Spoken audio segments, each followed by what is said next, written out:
Hello and welcome to another episode of Women in Tech Dorset's webinar. And today I am extremely proud and actually really super excited to welcome Majken. I came across Majken at OSLP, Oxford Strategic Leadership Program, which I was very lucky to be a part of.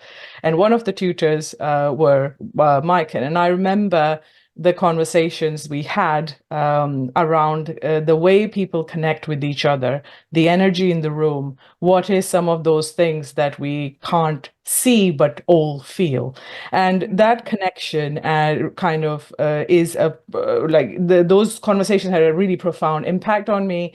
And I feel that that is very much into the real strength and power of leadership, really. So I'm really excited to welcome her today. So, Majken, tell us a little bit about yourself, and then I will go on and share with us your amazing thoughts. It's good to be here, Seemin. It's really nice to be in conversation with you again. I've always enjoyed our conversations starting at eGrowth at OSLP. So a little bit about me. Well, I am an engineer. So I have my Master of Science in Electrical Engineering. So that's where I started. I've worked in the IT business for many years with sales, business development, etc. And back in early 2000, when I was working in the dot-com ages, I was working in a startup company to professionalize it. They've won a prize, a tech prize. And that's when my curiosity woke about, so what's really going on here? What's hidden in plain sight? Why is it so difficult to, say, implement a strategy or professionalize a startup company? What are these relational dynamics that I didn't have a language for it? And what are these emotions? And I didn't have language for that either. And they are incredibly important in navigating those, what I've come to call micro politics or small p politics in the organization. So long story short, I've worked then since in Deloitte. I've had my own consultancy, and I've usually worked in projects involving both high complexity, technically wise, but also politically or small p politically wise. So organizational, so-called office politics that we think that is over there and that somebody else is doing, but that we cannot avoid. And that is kind of getting in the way of the real work, but actually it is the real work as leaders anyway. I know. I think also what your point about tech, because obviously people think, oh yeah, all engineers just work collaboratively together, but a lot of the times there is those office politics going on, and I think it is important. Yeah. Of course there is. As long as there are humans working together, you can call it office politics, you can call it just the everyday, ordinary way we participate, work together, because we have our different ways of viewing the world, we have our different agendas, we have different things that we value. And I'll talk a little bit more about that with some slides afterwards. But I ended up being so curious in this that I did a doctorate degree on it, organizational change and the politics of identity, which is kind of straight into the everyday, ordinary way that we influence and are influenced by each other. Yeah, so I'm still curious about that.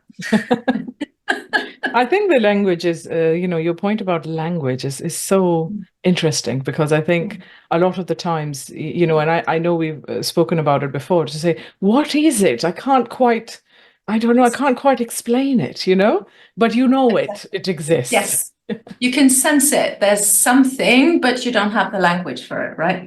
So that's kind of my interest in this is, first, for my own sake, to get a language to see with, to understand what's really going on so that I can notice things differently and then increase my room for maneuver and actually rather than making things happen that surprise me, I can be intensely curious about the responses of others and then influence in the best way I can.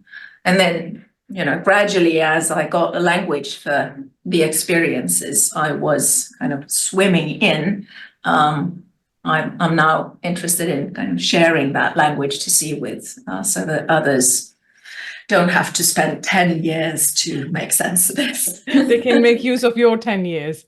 Yes. But I'm curious about how the shift happened from engineering, because I think this is an interesting point, because I sometimes think that, in engineering, we fall into the trap of just building things. So we kind of like very tunnel vision on some of the things, right? And we know how to do that, and then we don't look around. And even though things are affecting us, day to day. So how did that shift happen for you?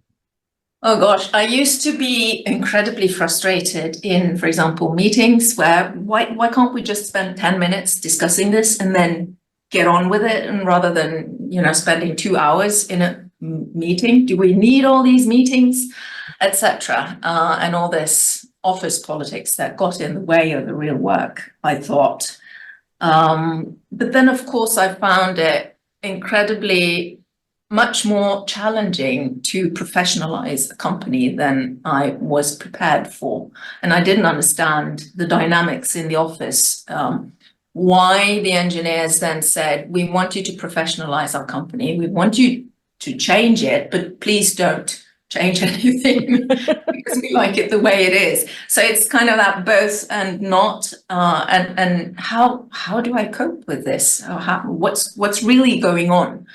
And that, in a combination, actually, my wake-up call was actually a traffic accident back in 2002, when I kind of woke up to the realization that, we don't know how many days we have, actually. So kind of thrown into this existential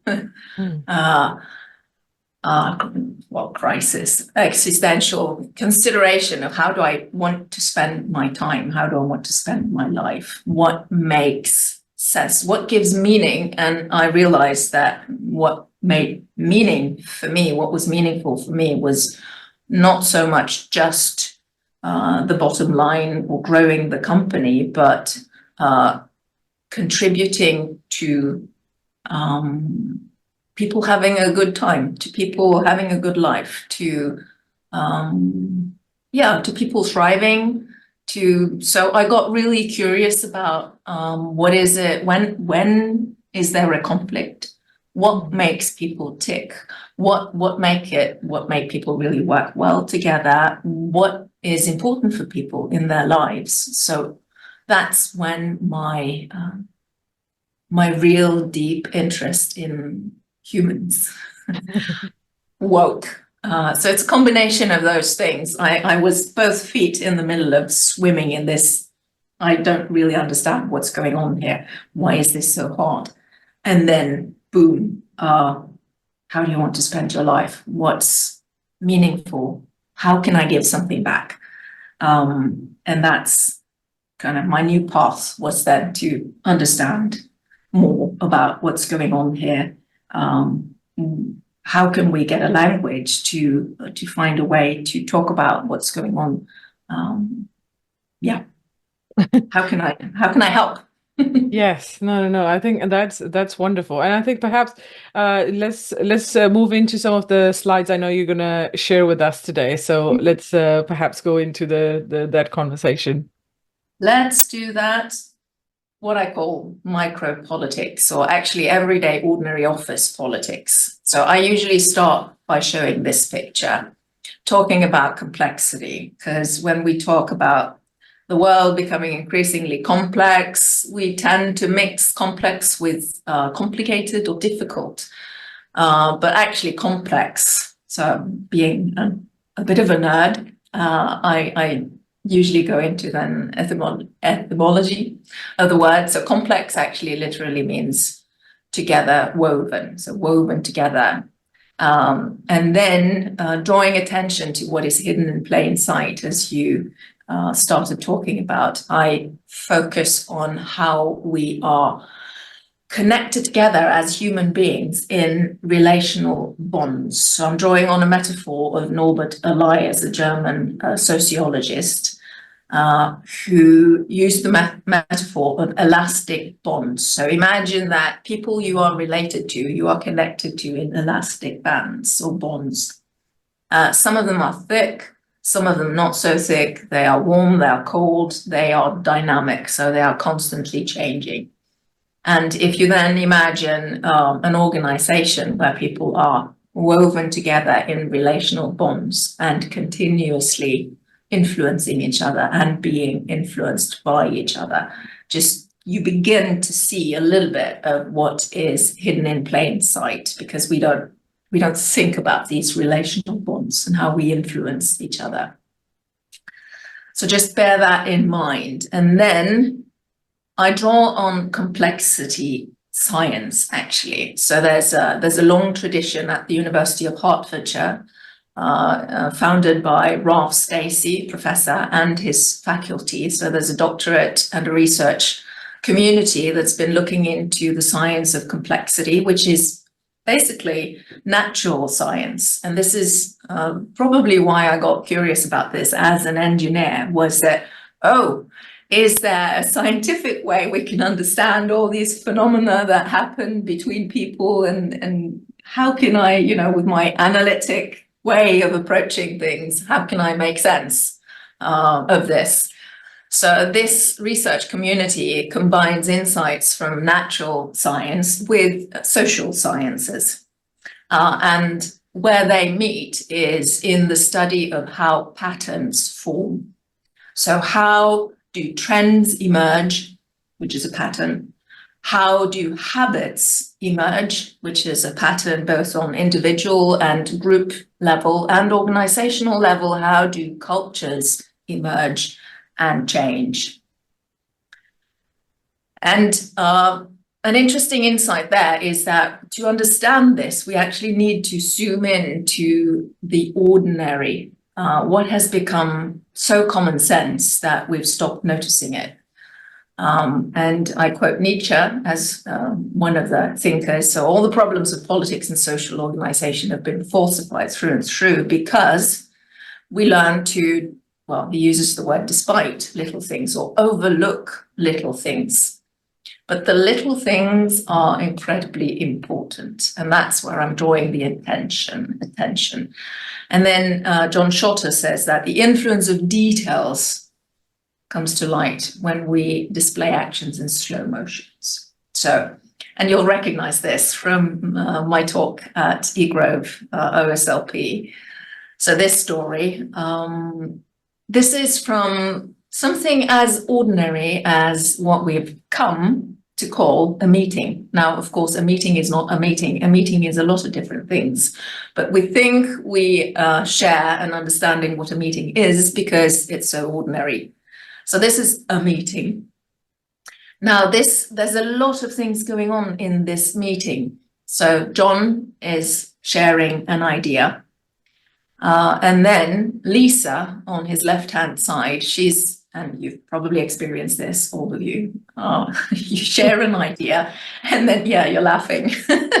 You're sharing an idea and then somebody talks it down instantly. So this is exactly what happens here with Lisa. She says, in a couple of sentences, something that smashes John's idea.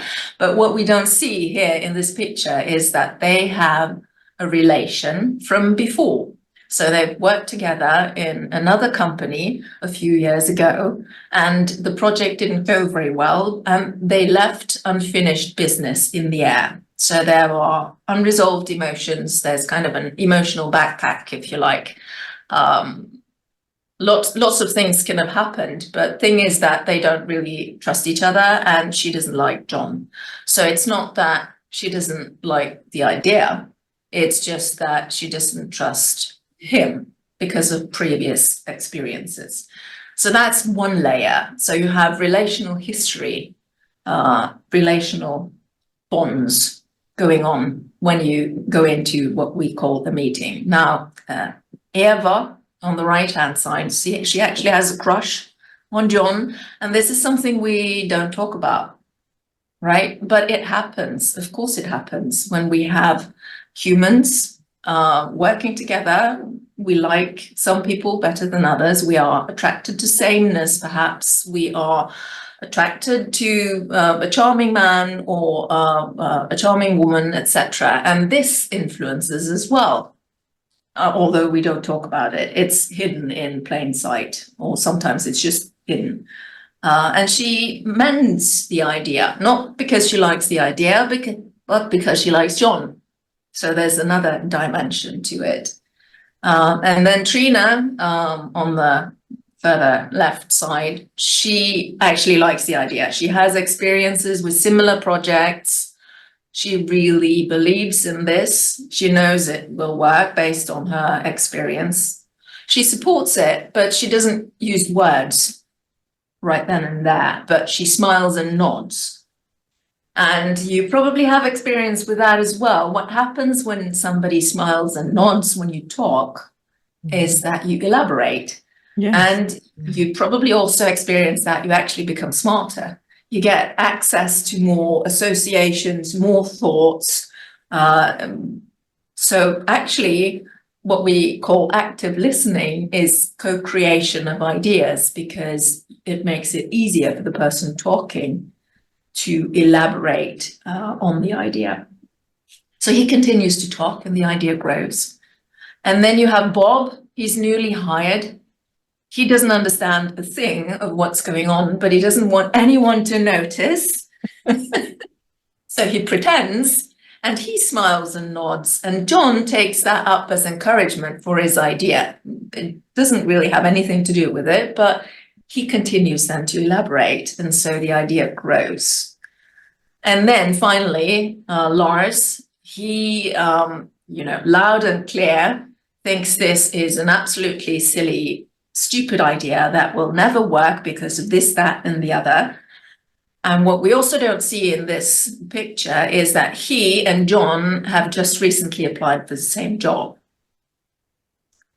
So there's that dimension to it. So as you can see in what we call a meeting or a brainstorming meeting, there are layers on layers on layers on layers on relations, on these invisible bonds here in the present, but also in the past, that influence how this idea either grows and gets kind of wind beneath the wings, or is crushed, smashed to the floor. And of course, after this meeting, what happens is that Lars goes to Bob over the coffee machine and takes on the honorable task of explaining Bob how things really work in this organization. And that influences the idea, and so on and so on. So this is not one meeting going on here. This is 1, 2, 3, 4, 5, 6 meetings going on at the same time, and it continues after the meeting. So this is what I've come to call the battle of ideas, or the battle of worldviews, if you like, or the battle of, And it continues in the organization, over the water cooler, in the informal conversations, actually even over a glass of wine with a friend, where you talk about this idea and the idea grows or shrinks. So that's part of what we call office politics, but this is ordinary, everyday ways of being together, and we all participate in it. So, Majken, I just want to, and perhaps you answer that later on, but one thing is emerging in my mind is there ever an objective evaluation of an idea then? No, there isn't. Yeah, because I was thinking, looking at it from the prism of this, there will always be something that we will be like, what is the viewpoint, right? Exactly. And there is no view from nowhere.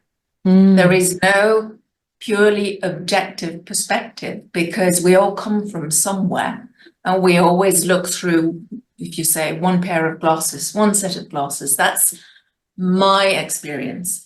And we can have a shared, more or less, sense of what seems to be objective or what seems to be common sense, but actually what has arisen as common sense is a shared sense, is actually the worldview that has kind of won through all these relational dynamics. So as you point out, straight, very to the point, there is no view from nowhere. There's no purely objective perspective. Interesting. So this is where I ask the leaders in the room to reflect together on, so you recognize this room, right? So it's a particular setup, and what patterns do you think might arise there? And then you kind of instantly see that, well, I think the boss is over there, and I think, and it has something to do with who can catch each other's eyes, who can nod, how can you signal, what is possible to talk about in this room, what is not possible to talk about, what kinds of meetings do you usually have in this room, probably decision making. Some of these decisions are probably made beforehand in more informal groups and then presented here. So you can kind of instantly see some of the politics or the patterns that will arise from this particular setup. It's quite hierarchical, etc., etc. So then you might continue to think about that and say that, well, if I want other patterns to emerge, what if I change the setup of the room? And then other things will emerge. So one of the Australian leaders from OSLP after this conversation went back to Australia and said that, well, I took my group outdoors and a completely new set of conversations happened. And also ways of relating to each other completely changed because we sat somewhere else. Or actually, we didn't even sit. We stood up and, thinking on our feet. Change the dynamics. So the structures where we have our conversations and where we relate to each other enforce or keep up the habitual patterns. So you can just think, where do I usually have my meetings? Maybe if I experiment with the setup of the room or change the meeting to somewhere else, maybe that will trigger other types of conversations. Yeah, I think there's something from experience, and of course I've a lot of things I learned from that program as well. An interesting thing happened. So just an observation on something similar is that I used to have a meeting with my manager in his office, and where he would be sat behind his desk and I'll be sat there. And I remember once saying, do you mind just sitting on because there were sofas and stuff there in the office, and I said, do you mind if we just move there? So I can be a bit more relaxed having this conversation, having more of a conversational thing. And I don't have this massive desk between you and I. We're feeling like we're not co-workers. It feels like my exact words were, I feel like a little tiny insect in this place. And he was very open to that. And we sat down together and we were able to have much better conversations just by changing that. So it is very, very profound, I believe. Exactly. That's a brilliant example, Seemin. It really is, because sitting across the table triggers a particular kind of dynamic between people, which is opposing views or more of a competition or a struggle, which you sometimes need to have, of course. But then changing that to sitting next to each other more informally, as you say, will open up for totally different kinds of having a conversation. So good point. Yes. Turn taking, just briefly touching upon that. It's interesting to notice in your meetings who gets to hold the golden microphone and for how long, and why is that? What are the patterns there? And what can you do to experiment with that and try to change it? Sometimes you can just make it explicit and say that, well, I'm noticing that some of us in this group are talking for longer, for very long actually, because some people like to think and talk at the same time. Others think first and then talk. So we have different approaches there, but just noticing who gets to hold the golden microphone, and for how long? And does that say anything about the power dynamics in the group? And do you want to change that in some way by making it explicit or by inviting the more silent voices into the conversation? Because that obviously has an impact on the ideas that are allowed to flow in the organization. And it also has an impact actually on the power dynamics in the group. So a few quotes. Power is the pressure that forms people's habits. Habitus sensitizes and mobilizes us to perceive and pursue.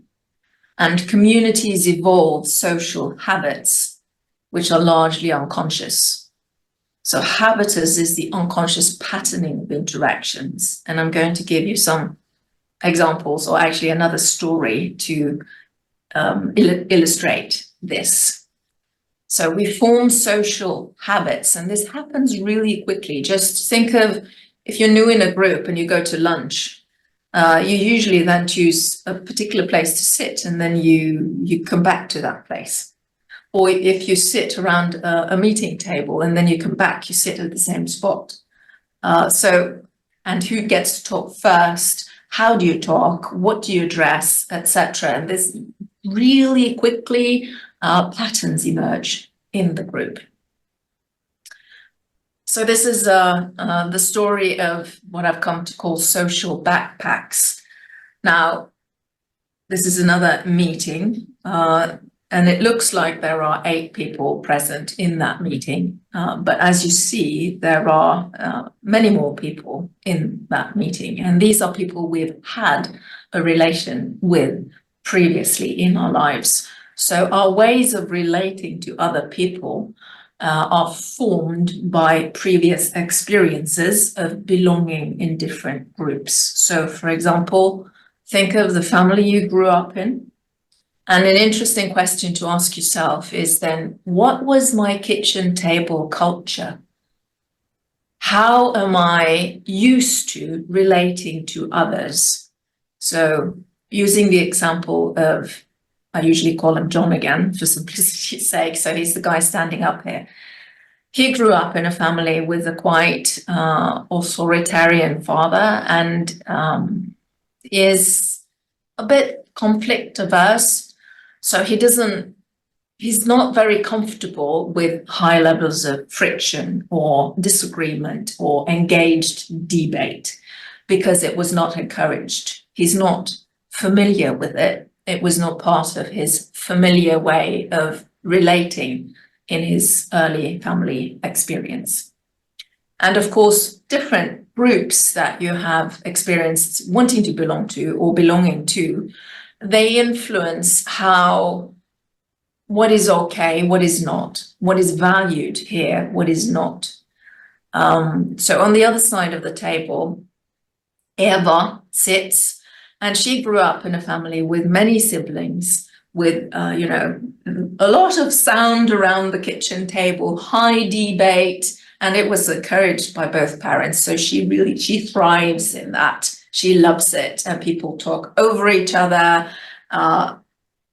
John is not comfortable with that. Now imagine what happens if you put these two together in the same executive group. So John is probably going to want to soothe things down to make things more quiet or harmonious. And she wants to have a really good discussion because she loves that. So it's not even about the case, it's about the style of how we have a conversation in the group.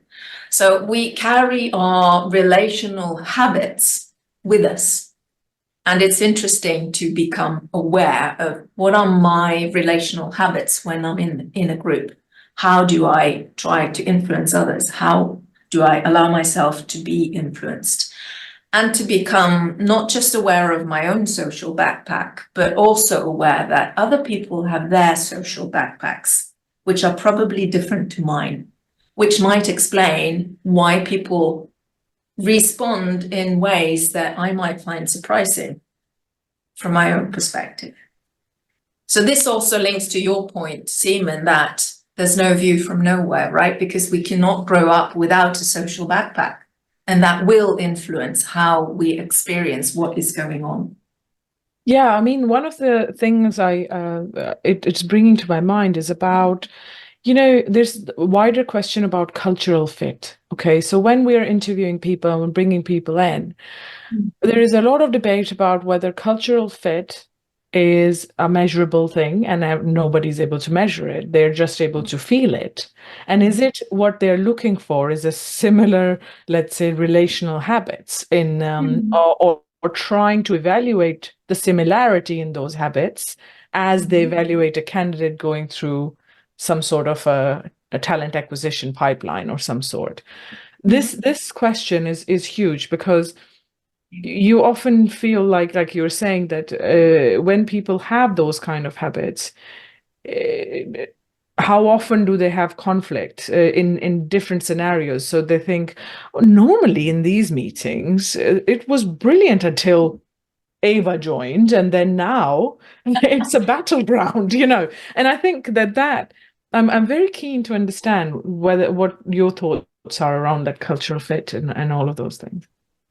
Yeah, well, it's quite a difficult question because so how far can you go in the direction of cultural fit before you slip into groupthink or before we become so similar that we lose diversity? And diversity is incredibly important because we need, and in particularly when we try to manage in complexity and maneuver in dilemmas and paradoxes where there are no simple answers, we need that plurality of perspectives. We need the diversity to be able to see all the nuances of a situation and not just, we habitually see it from this perspective. And if you hire people with too much of a cultural fit, then you might lose a lot of perspectives. But of course, on the other hand, if you hire people who are too different, there's a lot of friction to contain, which requires a lot of robustness in the leadership to be able to hold that friction. Which there's a lot of emotion in debating different perspectives. If you take a stand for something that you really feel strongly for, and the other person does the same, there can be quite high temperature. But the discussion can be really fruitful. But then you need to be able to hold that tension and allow that to happen. In a way that does not destroy the relation.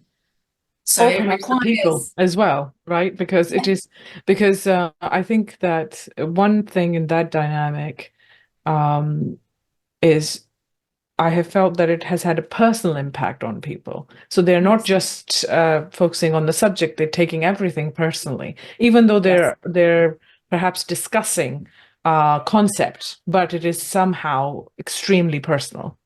Yes, and it's really difficult to split that, because if there's something, if it's an idea that you really strongly believe in, you identify with it, you bond with that idea, you're connected. So back to these invisible bonds again, we don't just bond with people, we bond with ideas we believe in as well. So if I say that I have spent years and years researching something and put a lot of effort into that and strongly believe in that, of course that is personal for me.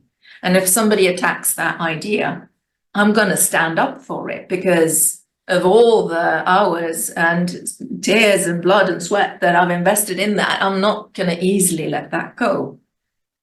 Because I believe in it. So there will be a fight over it. But then the question is, how can you learn to have a conversation or a debate or a dialogue about that without attacking each other, without kind of insulting each other personally, etc. So how can you stay in the tension in a good way, so that you can stand up for what you believe in, but without shutting down your curiosity about the other perspective. And that's, a practice. Practice. And, yeah. Indeed. Yes, it is. Okay. Was that sort of an answer to your question? Yes, yeah. Thank you. Good. I'll continue with this, and then I'm going to round up. It's good. I like that we can have a conversation along the way as we talk about these slides. That really works well.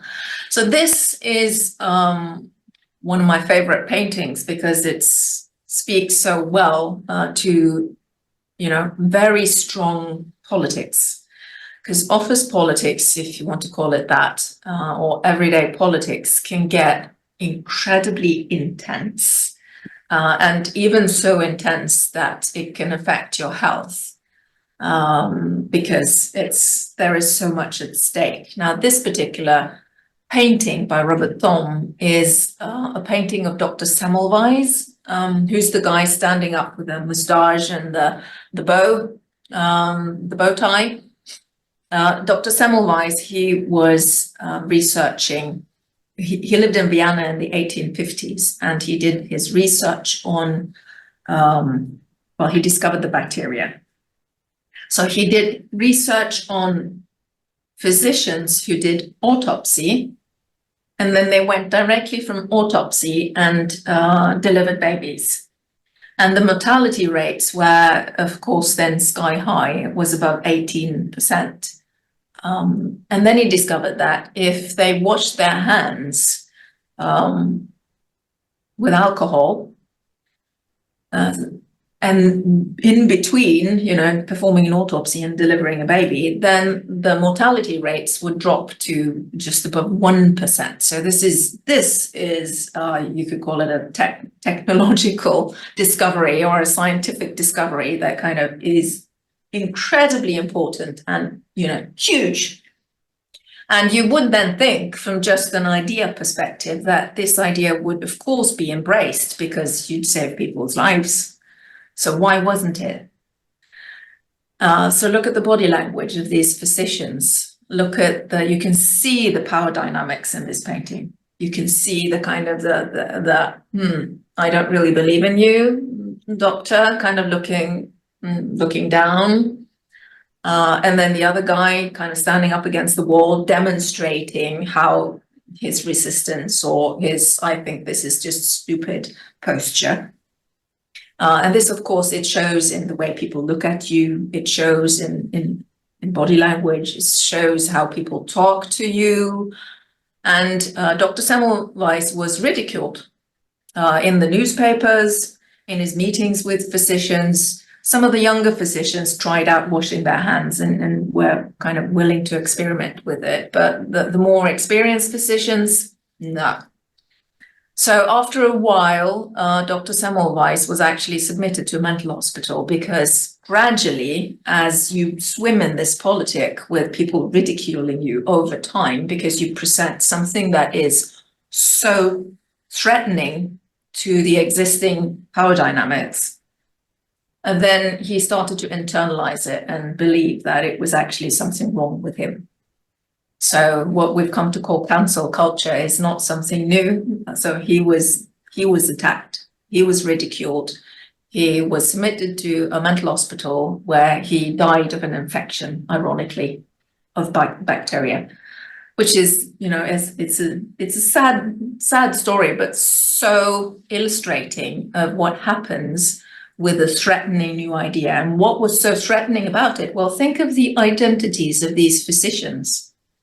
Imagine that you've spent 20 years in your career really strongly believing that you're helping people, you're saving lives. And there comes this idea that you've probably killed off much more people simply by not washing your hands than you've been able to save. Can you live with that? Can you believe in that? I'm not so sure. So what is at stake when you introduce a new idea is one of the most important questions I think a leader can ask. What is at stake here in this situation, and for whom? Who risks losing something?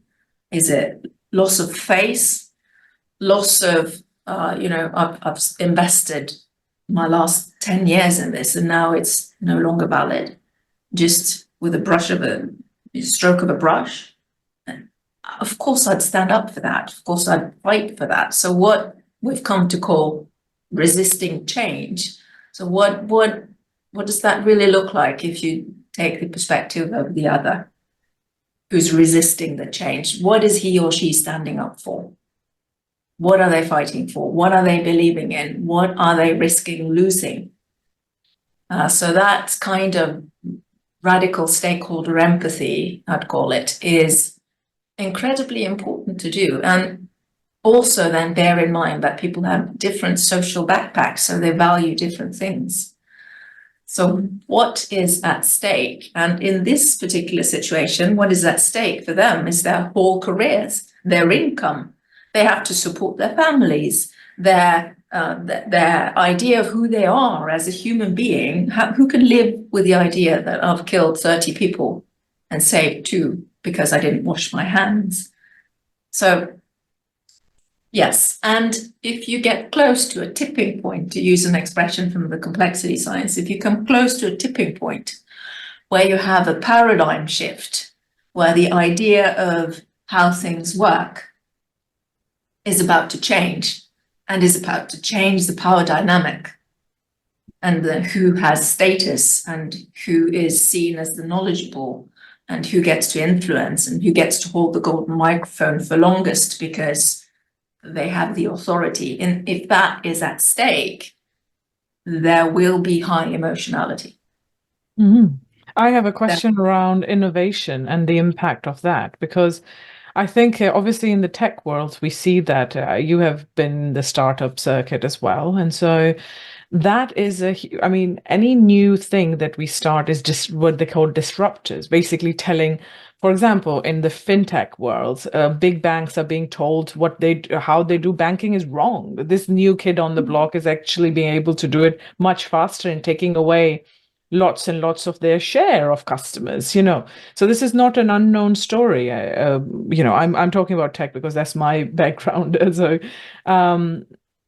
So how does it pan out? I'm guessing, is it the way this radical stakeholder empathy? What role does it play in order for you to deliver something like innovative idea or to see it to success versus the ones that are probably brilliant ideas that fail or get pushed down? Well, the thing is that you have to then it's a kind of a change in mindset. So rather than seeing the everyday politics as something that gets in the way of the real work, it actually is the real work. You have to engage in these conversations. You have to find ways to influence, to get your ideas through. You have to engage in a conversation about the idea and kind of expect to be surprised. Expect that people will stand up for a different perspective. And then if you can remember that, you come with an innovative idea, you come with something that will disrupt something, ask yourself, what is at stake? Who risks losing something here? Of course, it then makes sense that they will stand up for what they believe in. They will protect what they are, connected to, what they love. They will protect what they are bonded to, their ideas, their identity, their position, being the knowledgeable. If all of a sudden this is no longer how we're going to do banking, then what about people who've done banking like that for the last 20 years? How can we treat that with respect? So there's something about really understanding what is at stake for people, what are they risking losing, and being mindful of and respectful of the ending of something. Because that is actually, it's a kind of a grief for somebody to let go of or to cope with no longer being, in charge of how we do things, or no longer being seen as the knowledgeable, or, the way we did things the last 5 years is not going to continue. How do you cope with that in a way that doesn't make those last 5 years a waste of time or irrelevant? It's simply a change of perspective. It's just acknowledging that it was right for those 5 years. And thank you. We recognize that and we appreciate that. And we wouldn't be where we now are unless we've been through those 5 years of doing it that way. So we're building on top of it. We're not, canceling it or letting it go or leaving it behind. We're growing on top of it. So there's something about acknowledging and respecting and being care, showing care that, okay, we're moving on to something. If we innovate, we tend to see kind of one side of the coin, which is the positive, what's all the things that are going to happen. But with all disruption and innovation, something is going to end. And who's going to lose? Who has a loss? Who has a kind of a grief in that? And how can we do that mindfully and respectfully, so that we don't leave emotional debt or unfinished business behind as a kind of a battlefield full of wounded people that we then don't understand why are not motivated. Mm-hmm. Is it making sense? Yes, it is. It is very, very interesting. Okay, so the question, what is at stake for whom? And here's the emotionality in it. So any sense that one gets of being about to be exposed to shame or exclusion can easily trigger some form of panic.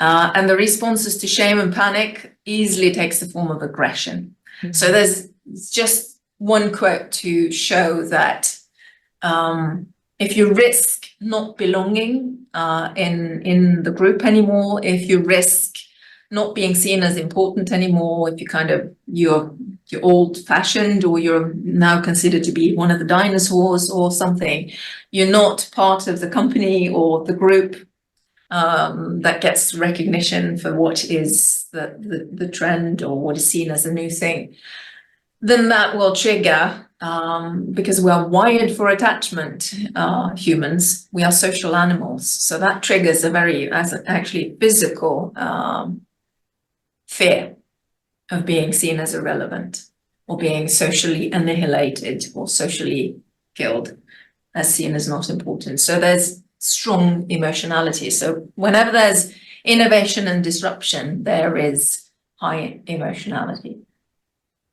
Okay, I'll stop there. So summary, patterns emerge without there being a blueprint because of how we relate to each other. We form habits, and we're all rooted in our histories, the social backpacks. Tiny things actually can have big effects. And your example there of asking your boss to, can we please sit over here and have a conversation rather than sitting across each other, made a huge effect. First on that particular conversation, but then I bet also on your relation afterwards.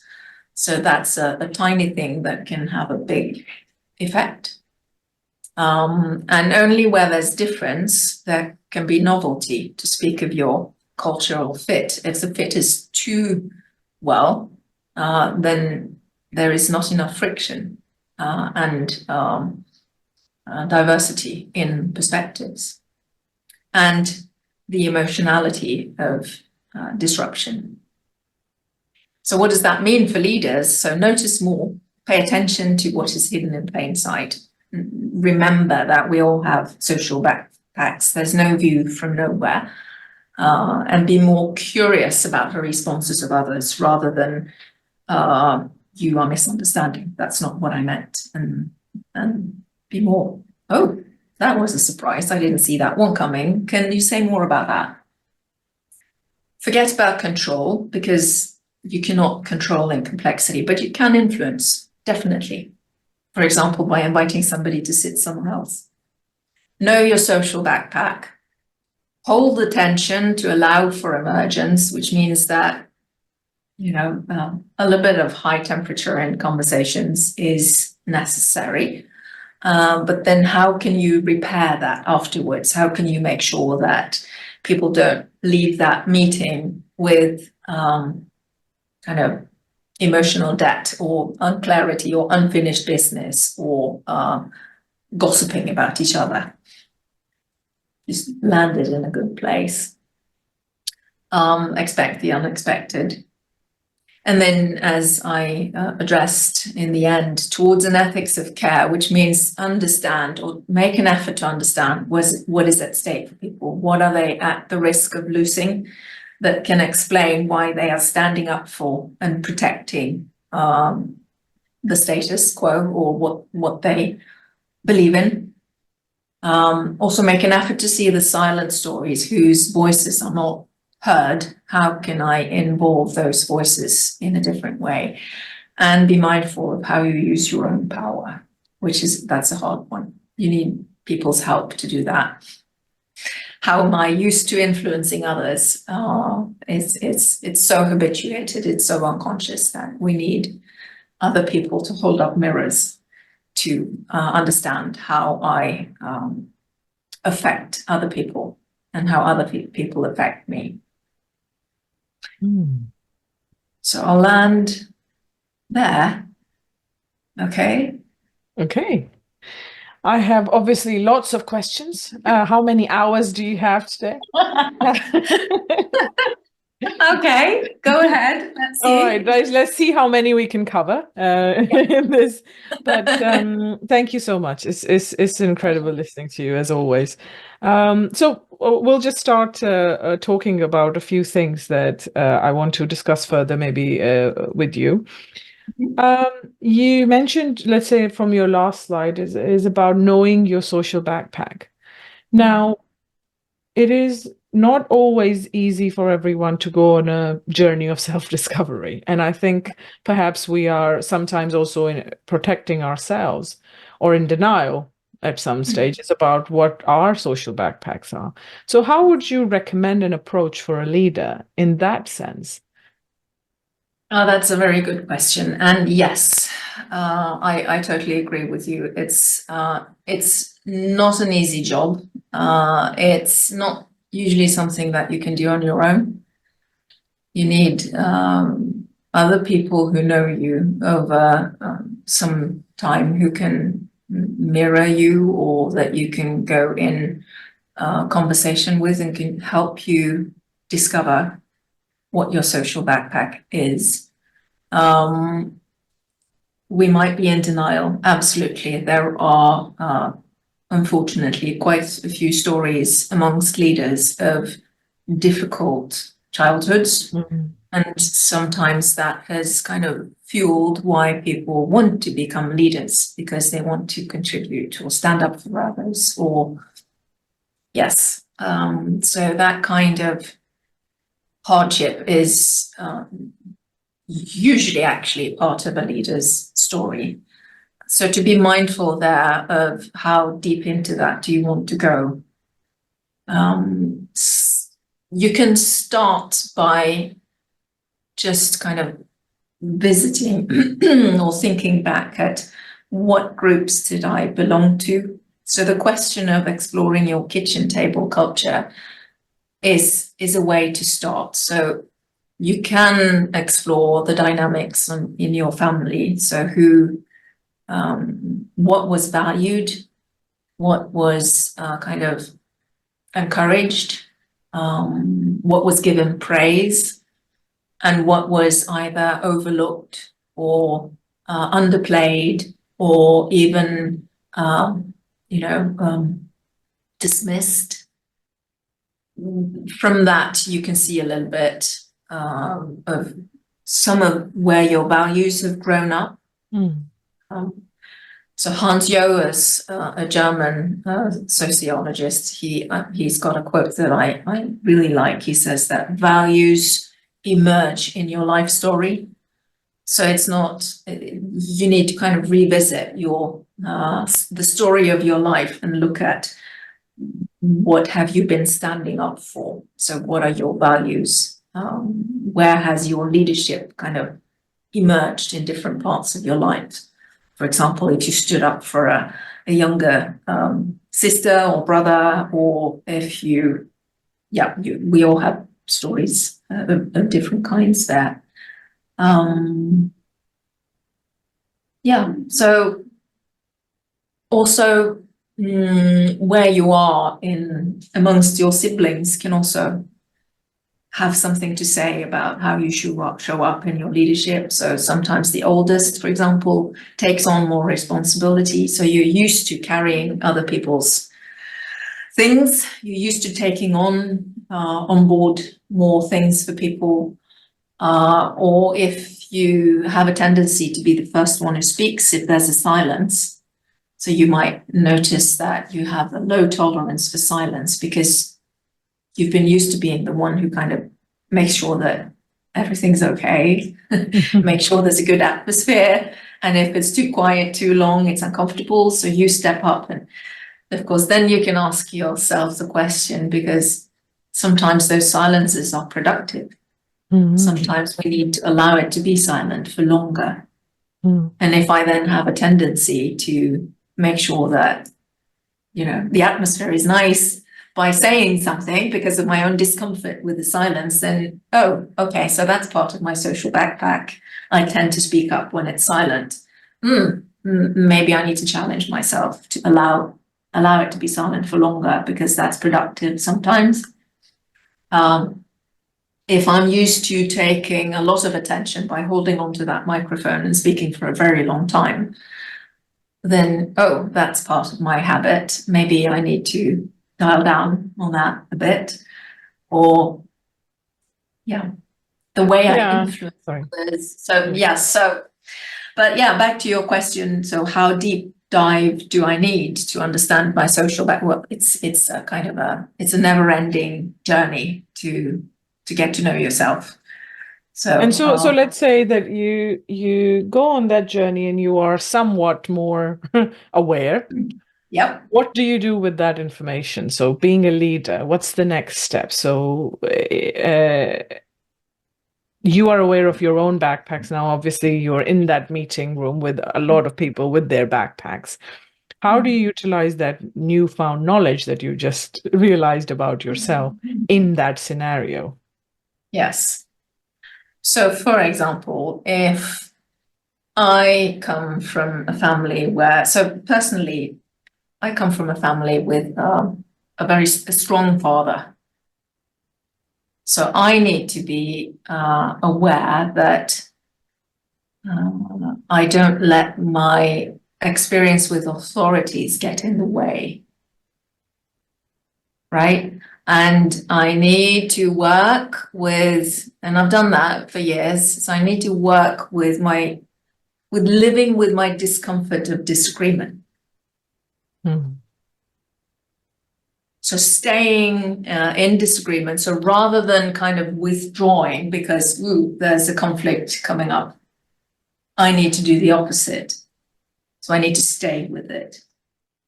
And if you then discover that you're part of a family where you actually used to talking over each other all the time, and you tend to talk before somebody else is finished, and you realize, okay, so that's part of my pattern. Maybe not everyone has it the same way. Maybe somebody has a different opinion of what it means to talk over each other. Maybe somebody actually finds that really annoying. So I need to dial down on that a bit. Or the way I use my influence. For example, if I've grown up in a family where if it was difficult to say something that was a direct critique, if that was not encouraged, I might have gone somewhere else to vent my frustrations, called gossiping. If I discover that it's in my backpack that I vent my frustration somewhere else, it's very important to become aware of, how does that show up in my leadership? Where do I vent my frustration? And is that contributing to talking people down or talking ideas down when it's actually just my own frustration? So being mindful of that. So as you discover your habitual ways of being with people, influencing, or am I too direct? Am I not direct enough? Do I speak too much? Do I not speak enough? Etc. Then I can give myself a bigger room for maneuver that also allows other people to be more of themselves. So rather than shutting each other down and being annoyed and angry and frustrated with each other because we misunderstand each other, we can hold a bigger space for each other to show up, more of ourselves. So in terms of, I know you mentioned gossiping a couple of times. Is it a gauge of finding out how successful those interactions have been to see how much gossiping happens on the tail end of that? Or, is it just a way of socially interacting and winning trust or influencing? What are we trying to achieve through that? Is interesting. Through gossiping, usually gossiping is unconscious. Usually gossiping is it's a way of trying to make sense of our experience in smaller groups. So and we all do this. Men and women alike, we all do this. We try to make sense of what's going on. We talk about things. We talk about meetings, we talk about other people, we talk about colleagues, etc. Sometimes it's positive, sometimes it's not so positive. Sometimes this is deliberate, which makes it kind of how do you say that in English? A power game. To talk people down deliberately by kind of giving people ideas about something that is not seeing people in a good light. So it can be kind of a destructive part of a power game where you set out rumors about people. And you see this in politics, in big P politics, where the candidates deliberately, throw stuff at each other and talk each other down to build down trust or to destroy things. Usually this in organizations, this is unconscious because you vent a frustration somewhere and that is talking someone down. But then being mindful of, so why am I doing this? What am I now contributing to? Because if I vent my frustration about a colleague somewhere, then I need to be mindful that I'm then contributing to enforcing the picture of that person. So I'm kind of sharing my glasses with another person, so that the next time that person sees this particular person that I'm talking about, they will be tainted by my experience of that person. So if I think that person, if I'm, for example, I've experienced leaders being really frustrated about a colleague not taking enough responsibility, and then they talk about that and then share that with other leaders. And of course, then they start thinking about this person as somebody who doesn't take responsibility. And do you think that will impact that person? Of course. So I then contribute to that pattern that I don't like, rather than talking directly with that person. So there's something about, do I talk with or do I talk about? That's also a dimension of gossiping. But is gossiping more like a tool of influence, or because as if it seems it can be used to influence, it can be used, those conversations can be used to, again, play some sort of power dynamic, but it could be also very therapeutic if it's somebody who's your confidant and you're just venting so that you're like, oh, I've had a really tough conversation with this person or something, so it's intentionally harmless in that sense, but could have an impact. It can be both. Yes, it can be both. It can be used manipulatively to impact. Can be used positively, of course, as well. You can, talk people up or ideas up in shadow conversations, in, water cooler conversations, coffee, informal.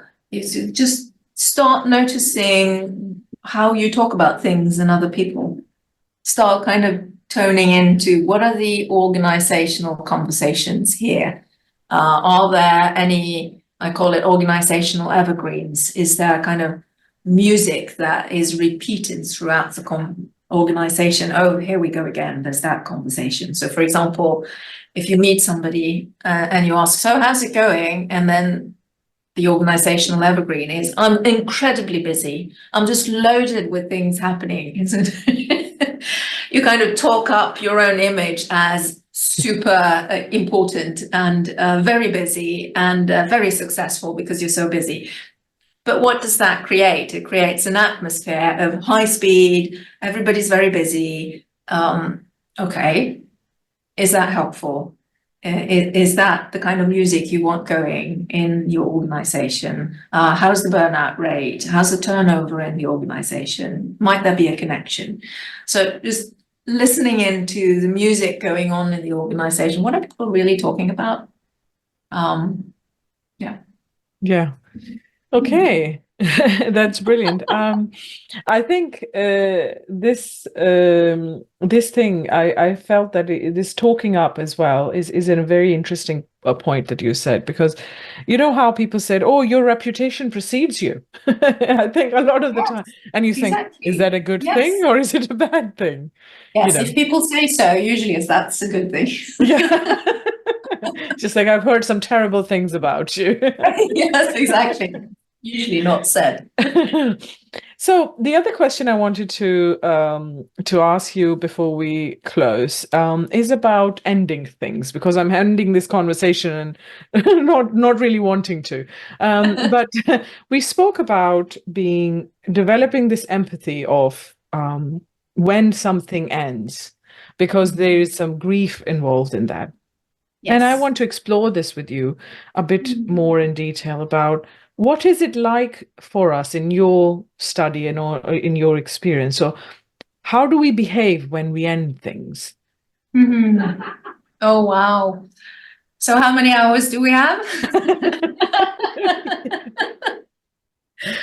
So actually, I've just written a book chapter on that, and the book will be published this year on Routledge. I'll send you the. Please do. I'll be very keen to read. So we tend to end things by actually avoiding the ending, because endings are uncomfortable. So we have this idea at least in the Western world, that we need to let things go and move on, as if it was kind of a linear movement where we turn our backs to the past and then we continue into the future. And that by living in the past is going to hold us back. And if we deal with endings at all, it's usually by drawing on that idea, let go, move on, or by drawing on Kubler-Ross's idea about stages of grief, that we kind of go through a certain period of time where we need to deal with things, and then we're done, and then we move on. And my argument from my research is that we need to think about endings in a different way. So rather than thinking time as linear, moving from the left to the right, and that we turn our back to the history and move on, we need to think of time as something that we kind of grow from. And I'm drawing on a theory from actually grief studies on the bereavement field that is called continuing bonds, that was popularized in the 1980s in the field of both trauma and bereavement, but that has not become part of work life. And I argue in that book chapter for why that is. But that theory sees endings as simply something that we grow from it, and of the importance of taking the ending seriously, so that, because that's the foundation from which the next beginning grows. And if we end in a bad way or in a not good enough way, then what does the start line look like? Then we grow from an unfertile soil if we end in a bad way. So we need to make sure that the endings are good enough so that we have a fertile soil with not too much emotional baggage and broken relations and distrust and all the rest of it. That is part of what we build from, but that we build from something that is as healthy as possible. And it is always a part of us.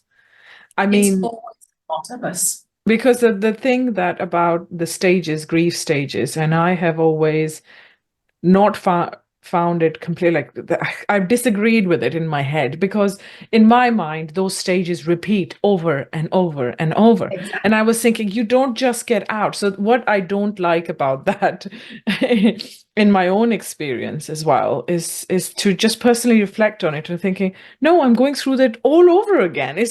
I was meant to just move out, but you don't really. So No. I think I really, really like the idea of growing from it, because it is still a part of you. You can't grow out of it, really. You don't. It lives in you. Rather than kind of getting over it or letting it go, it's more finding a way to live comfortably enough with it, and you carry it with you. Fantastic. What a nice note to finish our conversation today, and carrying all of these ideas within us and actually growing from them. But I really, really appreciate your time as always, and look forward to your book as well. Please let me know when it comes out, and I'll be one of the first buyers. Fantastic. I'm really looking forward to reading that as well. And thank you for inviting to have a conversation with you. It's a pleasure as always.